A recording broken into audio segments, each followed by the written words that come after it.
സൈത്ത് പൂശിട്ട് പറയും, എൻ്റെ കർത്താവിൻ്റെ ഉന്നതമായ നാമത്തിൽ. നാമമാണ് അവിടുത്തെ പ്രധാനപ്പെട്ടത്. ഫിലിപ്പിയർ 2:7 അനുസരിച്ചാൽ എൻ്റെ കർത്താവിൻ്റെ ഉന്നതമായ. അപ്പം എൻ്റെ കർത്താവ് എന്ന് പറയാൻ കഴിയണം. നമ്മുടെ കർത്താവെന്ന് ഞാൻ പറയാറില്ല ഒരിക്കലും. പ്രാർത്ഥനയിൽ എൻ്റെ കർത്താവെന്ന് പറയത്തുള്ളൂ.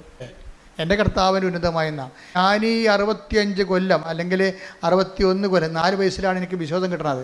ഈ 4 വയസ്സിന് തൊട്ട് ഇന്ന് വരെ ഞാൻ അനുഭവിച്ച ഒരു ക്രിസ്തുവുണ്ട്. എല്ലാത്തേക്ക് ഉന്നതമായൊരു ക്രിസ്തുവാണ്. ആരും എന്നെ പഠിപ്പിച്ച ക്രിസ്തുവല്ല, അനുഭവത്തിലൂടെ ഞാൻ കണ്ടറിഞ്ഞ കുടുംബത്തിൻ്റെ വിശുദ്ധമായ അപ്പൻ്റെ വിശ്വാസ പാരമ്പര്യത്തിൽ നിന്ന് കണ്ട് മനസ്സിലാക്കിയ ദൈവത്തെ സഭ എനിക്ക് താത്വികമായി പഠിപ്പിച്ചു തന്ന മൊത്തം ഞാൻ ഉൾക്കൊള്ളുകയും അതനുസരിച്ച് ക്ലാസ്സിൽ കൃത്യമായിട്ടിരുന്നത് പഠിച്ച് മനസ്സിലാക്കി അങ്ങനെ സഭയും കുടുംബവും കൂടി കൈമാറിയ ക്രിസ്തുവുണ്ട് ആണ് എൻ്റെ കർത്താവ്.